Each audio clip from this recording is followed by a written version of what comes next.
Hi dears, welcome back. ഇനി നമുക്ക് നാരങ്ങയ്ക്ക് നമ്മൾ ലൈം അടിച്ചത് ബാക്കി കളയുന്ന ആ ഒരു നാരങ്ങന്റെ തൊണ്ടുണ്ടല്ലോ, അതുകൊണ്ട് ഒരു കിഡിലെ ടേസ്റ്റുള്ള ഒരു അച്ചാർ ഉണ്ടാക്കാം കേട്ടോ. നമ്മൾ വെറുതെ വേസ്റ്റ് ചെയ്ത് കളയുന്ന സംഭവമാണ്. ഇത് വെച്ചിട്ട് നമുക്ക് സൂപ്പർ ടേസ്റ്റ് ആയിട്ടുള്ള ഒരു അപ്പൊ നമ്മുടെ വീഡിയോയിൽ പോകുന്നതിന് മുന്നായിട്ട് ഞാനൊരു ആപ്പ് പരിചയപ്പെടുത്തി തരാം കേട്ടോ. ചെറിയ കുട്ടികളൊക്കെ ഉള്ള വീടുകൾക്കൊക്കെ ഒരുപാട് യൂസ് ആവും. കാരണം നമ്മളെ കുട്ടീസൊക്കെ ഇപ്പൊ ശരിക്കും ഫോണിന് ഭയങ്കര അഡിക്റ്റ് ആണ് അല്ലേ. നമ്മൾ എത്ര കൊടുക്കണ്ടെന്ന് വിചാരിച്ചാലും കുറെ നമുക്ക് കൊടുക്കേണ്ടി വരും. അപ്പൊ ആ സമയത്ത് നമുക്ക് കൊടുക്കാൻ പറ്റിയിട്ടുള്ള ഒരു ആപ്പാണ് കേട്ടോ. പിയാനോ കിഡ്സ് ആൻഡ് മ്യൂസിക് എന്നാണ് ആപ്പിന്റെ പേര്. അപ്പൊ അതിൽ കുറെ ഓപ്ഷൻസ് ഉണ്ട്. മ്യൂസിക്, കളർ ചെയ്യാൻ, ഗെയിം കളിക്കാൻ, അങ്ങനത്തെ കുറെ സംഭവങ്ങൾ, കുറെ ഓപ്ഷൻസ് ഉണ്ട് കേട്ടോ. ഇതൊക്കെ ആ ഒരു മ്യൂസിക്കിന്റെ ഓപ്ഷനാണ്. അപ്പൊ ഇതിന്റെ അപ്പുറത്ത് പിന്നെ ഇതാ പ്ലേ എന്ന് പറഞ്ഞ ഓപ്ഷൻ കൊടുത്തു കഴിഞ്ഞാൽ അതിന്റെ ഉള്ളിൽ തന്നെ കുറെ ഗെയിംസ് ഉണ്ട് കേട്ടോ. ഇതൊക്കെ അതിലുള്ള ഓരോ ഗെയിംസ് ആണ്. ഗെയിംസ് അല്ല, ആക്ടിവിറ്റീസ് ആണ് കേട്ടോ. അതായത് LKG UKG 1, 2 ക്ലാസ്സിലൊക്കെ പഠിക്കുന്ന കുട്ടികൾക്ക് ശരിക്കും യൂസ്ഫുൾ ആയിരിക്കും. അവർക്കിങ്ങനെ ഇൻട്രസ്റ്റോടെ കളിക്കാൻ പറ്റുന്ന ഒരു എന്താ പറയാ, അങ്ങനത്തെ ഒരു ഗെയിമാണ് കേട്ടോ ഇത്. പിന്നെ ചെറിയ കുട്ടികൾക്കൊക്കെ 1, 2, 3 എഴുതി പഠിക്കാൻ, ABCD എഴുതാൻ, ഫോണിൽ എഴുതുമ്പോൾ ഒന്നും കൂടി അവർക്കൊരു ഇഷ്ടം ഉണ്ടാവും ബുക്കിൽ എഴുതുന്നതിനേക്കാളും. അപ്പൊ ഇത് ഇതേപോലെയൊക്കെ എഴുതി പഠിക്കാനൊക്കെ അടിപൊളിയാണ് കേട്ടോ. പിന്നെ എനിക്കിതിൽ ഏറ്റവും ഇഷ്ടപ്പെട്ട ഒരു ഫാക്ടർ എന്താണെന്ന് വെച്ചാൽ നമുക്ക് നെറ്റ് ഓഫ് ചെയ്തിട്ട് വേണേലും കുട്ടികളുടെ കയ്യിൽ കൊടുക്കാം കേട്ടോ. അപ്പോൾ ഈ ഒരു ഗെയിം ഇതൊന്നും കളിക്കാൻ നെറ്റ് ആവശ്യമില്ല. പിന്നെ അവർക്ക് മടുക്കൂല കേട്ടോ. നമ്മൾ പാട്ടൊക്കെ ഡൗൺലോഡ് ചെയ്ത് കൊടുത്തു കഴിഞ്ഞാലും 1, 2 തവണയൊക്കെ കണ്ടു കഴിഞ്ഞാൽ അവർക്കത് മടുക്കും.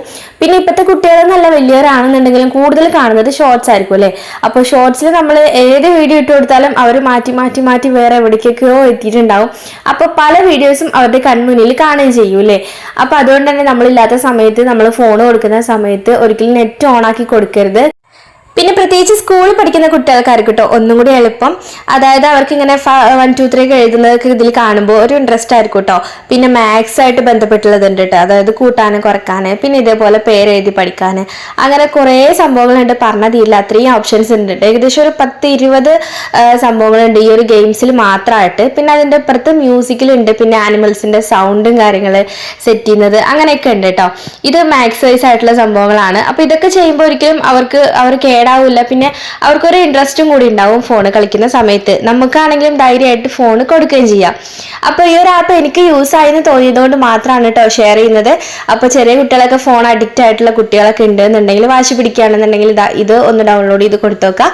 ശരിക്കും യൂസ്ഫുൾ ആയിരിക്കും കേട്ടോ. ഇനി നമുക്ക് നേരെ റെസിപ്പിയിലേക്ക് പോകാട്ടോ. അപ്പോൾ ഒരു പാൻ ഒന്ന് ചൂടാക്കാൻ വെച്ചിട്ട് അതിലേക്ക് ആവശ്യമായിട്ടുള്ള നല്ലെണ്ണ ചേർത്ത് കൊടുക്കാം. നല്ലെണ്ണ ഒന്നാണ് ചൂടായി വരുന്ന സമയത്തേക്ക് നമുക്ക് ആവശ്യമായിട്ടുള്ള കടുക് ചേർത്ത് കൊടുക്കാം. അപ്പോൾ ഞാനിപ്പോൾ അച്ചാറായതുകൊണ്ട് ഒരു 2 ടീസ്പൂണിൻ്റെ അടുത്ത് കടുക് ചേർത്തിട്ടുണ്ട് കേട്ടോ. ഇനി ഇതിലേക്ക് 4 പച്ചമുളക് ഇതേപോലെ ഒന്ന് കട്ട് ചെയ്തെടുത്തിട്ട് അതും വെളുത്തുള്ളിയും കൂടി ചേർത്ത് കൊടുക്കുന്നുണ്ട്. അപ്പോൾ ഇതിൻ്റെ അളവ് നമ്മുടെ ഇഷ്ടത്തിനനുസരിച്ച് കൂട്ടാട്ടോ. പിന്നെ ഇഞ്ചിൻ്റെ ടേസ്റ്റ് ഇഷ്ടമാണെന്നുണ്ടെങ്കിൽ ഇഞ്ചിയും ചേർത്ത് കൊടുക്കാം. എനിക്ക് പൊതുവെ അച്ചാറിൽ ഇഞ്ചി ചേർക്കുന്ന ഇഷ്ടമല്ല കേട്ടോ, അതുകൊണ്ട് ചേർത്തിട്ടില്ല. പിന്നെ കുറച്ച് കറിവേപ്പില കൂടി ചേർത്ത് കൊടുക്കാം കേട്ടോ. വെളുത്തുള്ളി വലിയ വെളുത്തുള്ളി ആണെന്നുണ്ടെങ്കിൽ ഒന്ന് കട്ട് ചെയ്ത് കൊടുക്കാം കേട്ടോ. ഇത് തീരെ ചെറുതാണ്. പിന്നെ ഇതിലേക്ക് മഞ്ഞൾപ്പൊടി, മുളക് പൊടി, അച്ചാർ പൊടിയാണ് കേട്ടോ ചേർത്ത് കൊടുത്തിട്ടുള്ളത്. അപ്പൊ അതും കൂടി ഇതിലേക്ക് ചേർത്ത് കൊടുക്കാം. അപ്പൊ മഞ്ഞൾപ്പൊടി ഒരു 1/4 ടീസ്പൂണും, മുളക് പൊടി 1 ടീസ്പൂണും, അച്ചാർ പൊടി ഒരു 2.5 ടീസ്പൂണാണ് കേട്ടോ ചേർത്തിട്ടുള്ളത്. അപ്പൊ ഇതാ മസാലയൊക്കെ ചേർത്ത് കൊടുത്തിട്ട് ഒരു മീഡിയം ഫ്ലെയിമിൽ വെച്ചിട്ട് നന്നായിട്ടൊന്ന് മിക്സ് ആക്കി എടുക്കാം കേട്ടോ. പിന്നെ നിങ്ങൾ അച്ചാർ ഉണ്ടാക്കുമ്പോൾ ഉലുവപ്പൊടിയൊക്കെ ചേർത്ത് കൊടുക്കുന്നുണ്ടെങ്കിൽ അതൊക്കെ ഇട്ട് കൊടുക്കാം കേട്ടോ. അപ്പൊ ഞാനിപ്പോൾ രാത്രി എളുപ്പത്തിൽ ഉണ്ടാക്കി എടുത്തിട്ടുള്ളതാണ്. അതുകൊണ്ട് കുറേ ദിവസമായിട്ട് ഞാൻ ഇത് ഉണ്ടാക്കണം എന്ന് വിചാരിക്കുന്നു. അപ്പൊ രാത്രി ആയിട്ടുണ്ടായിരുന്നു. അപ്പൊ പിന്നെ ഉലുവപ്പൊടി ഒന്നും പൊടിക്കാനുള്ള ഒരു ടൈം കിട്ടിയില്ല കേട്ടോ. അപ്പോൾ കയ്യിലുണ്ടെങ്കിൽ ചേർത്ത് കൊടുക്കാം. അപ്പൊ ഇത് ഇതേപോലെ ഒന്നാണ് മൂത്ത് വരുന്ന സമയത്ത് നമ്മൾ മാറ്റി വെച്ചിട്ടുള്ള നാരങ്ങ ഇതേപോലെ ചേർത്ത് കൊടുക്കാം. ഇത് ഏകദേശം ഒരു 1.5 മാസത്തേക്കുള്ള നാരങ്ങയാണ് കേട്ടോ. നമ്മൾ നാരങ്ങയ്ക്ക് പിഴിഞ്ഞെടുത്തിട്ട് ബാക്കിയുള്ള സംഭവം കളയാതെ ഒരു ബോട്ടിൽ ഇട്ട് വെക്കുക, ഒരു കുപ്പിയിൽ. അതിൽ കുറച്ച് വിനാഗിരി, കുറച്ച് കല്ലുപ്പും കൂടി ഇട്ട് കൊടുക്കട്ടോ. ഒരുപാട് വേണ്ട, കുറച്ച് കേട്ടോ. എല്ലാ നാരങ്ങയും മുങ്ങി നിൽക്കുന്ന രീതിയിൽ വിനാഗിരി ഒന്നും ആവശ്യമില്ല കേട്ടോ. എന്നാലും ആ ഒരു മേലെ കിടക്കുന്ന നാരങ്ങയിൽ വരെ ആ ഒരു വിനാഗിരിന്റെ എസൻസ് കിട്ടിക്കോളും. ആ ഒരു കുപ്പീന്റെ ഒരു 1/4 ഭാഗം അല്ലെങ്കിൽ അതിനേക്കാൾ കുറച്ച് അത്രയും മതി കേട്ടോ. വിനാഗിരി ഒഴിച്ചു കൊടുത്താൽ മതി.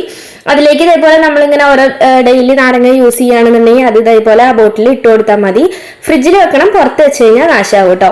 പിന്നെ ഈ ഒരു നാരങ്ങ ഇതിലേക്ക് ഇടുന്നതിന് മുന്നേ വേണമെന്നുണ്ടെങ്കിൽ, ഇതിപ്പോ നടുവേനല്ലേ കട്ട് ചെയ്തിട്ടുള്ളത് നമ്മൾ നാരങ്ങയൊക്കെ പിഴിയാൻ വേണ്ടിയിട്ട്. അപ്പോൾ ഇതൊന്നുകൂടി ചെറുതാക്കണമെന്നുണ്ടെങ്കിൽ ഈ ഒരു നാരങ്ങ 4 പീസായിട്ടൊക്കെ ഒന്ന് കട്ട് ചെയ്തെടുക്കാം കേട്ടോ. ഞാൻ കട്ട് ചെയ്യണമെന്ന് വിചാരിച്ചിട്ടുണ്ടായിരുന്നു, പക്ഷെ പിന്നെ ഓർമ്മല്ലാതെ കിട്ടതാണ് കേട്ടോ. ഒന്നുകൂടി കട്ട് ചെയ്യായിരിക്കും ഒന്നുകൂടി നല്ലത് കേട്ടോ. പിന്നെ വിനാഗിരിയിലും ഉപ്പിലുമാണ് ഇട്ട് വെച്ചതുകൊണ്ട് തന്നെ നാരങ്ങയ്ക്ക് അത്യാവശ്യം ഉപ്പ് ഉണ്ടായിരുന്നു. പിന്നെ നമ്മൾ ഒരു ദിവസം കഴിഞ്ഞിട്ട് ഉപ്പ് കുറവാണെന്നുണ്ടെങ്കിൽ ചേർത്ത് കൊടുത്താൽ മതി. അതാണ് ഞാൻ ഈ ഒരു ടൈമിൽ ഉപ്പ് ചേർത്ത് കൊടുക്കാതിരുന്നത് കേട്ടോ. അപ്പൊ ഈ സമയത്ത് എരിവ് കുറവാണെന്നുണ്ടെങ്കിൽ കുറച്ചും കൂടി അച്ചാർ പൊടിയൊക്കെ ചേർത്ത് കൊടുക്കാം. പിന്നെ ഈ ഒരു അച്ചാർ നമ്മൾ നോർമലി അച്ചാർ ഉണ്ടാക്കുന്ന പോലെയല്ല, നമ്മൾ അപ്പം കൂട്ടുമ്പോഴൊക്കെ ഭയങ്കര കയ്പായിരിക്കും കേട്ടോ. പക്ഷെ ഒരു 10 ദിവസം അല്ലെങ്കിൽ ഒരു 1 വീക്ക് ഒക്കെ കഴിഞ്ഞ് കൂട്ടുമ്പോഴായിരിക്കും ആ ഒരു കയ്പൊക്കെ പോയി നല്ല നാരങ്ങയൊക്കെ നല്ല സെറ്റായിട്ട് കിട്ടുക കേട്ടോ. ഞാൻ ഇതിന്റെ മുന്നേ ഒരു തവണ ട്രൈ ചെയ്ത് നോക്കിയിട്ടുണ്ട്, അതുകൊണ്ടാണ് കേട്ടോ പറയുന്നത്. പിറ്റേ ദിവസം കൂട്ടുമ്പോഴൊക്കെ നല്ല കയ്പായിരിക്കും. അപ്പൊ നമ്മൾ വിചാരിക്കും പക്ഷേ വെറുതെ കയ്പായി പോയി എന്നൊക്കെ വിചാരിക്കും. പക്ഷെ ഒരു 3-4 ദിവസം കൂടി വെയിറ്റ് ചെയ്യുക, ഒരാഴ്ചയൊക്കെ കഴിഞ്ഞിട്ട് എടുക്കുമ്പോൾ നല്ല ടേസ്റ്റ് ഉണ്ടാവും. അപ്പൊ എല്ലാവരും ഇനി നാരങ്ങയൊക്കെ വെറുതെ കളയരുത്. കുറച്ച് നാരങ്ങ സമയത്ത് നമുക്ക് ഈ ഒരു അച്ചാർ റെഡിയാക്കാം കേട്ടോ. അപ്പൊ ഈ ഒരു വീഡിയോ നിങ്ങൾക്ക് എല്ലാവർക്കും ഇഷ്ടമായി എന്ന് വിചാരിക്കുന്നു. ഇഷ്ടമായിട്ടുണ്ടെങ്കിൽ ലൈക്ക് ചെയ്യുക, ചാനൽ ഒന്ന് സബ്സ്ക്രൈബ് ചെയ്ത് സപ്പോർട്ട് ചെയ്യുക. അപ്പോൾ നെക്സ്റ്റ് നല്ല അടിപൊളി വീഡിയോസ് ഒക്കെ ആയിട്ട് വീണ്ടും കാണാം ഇൻഷാല്ലാ. Thanks for watching.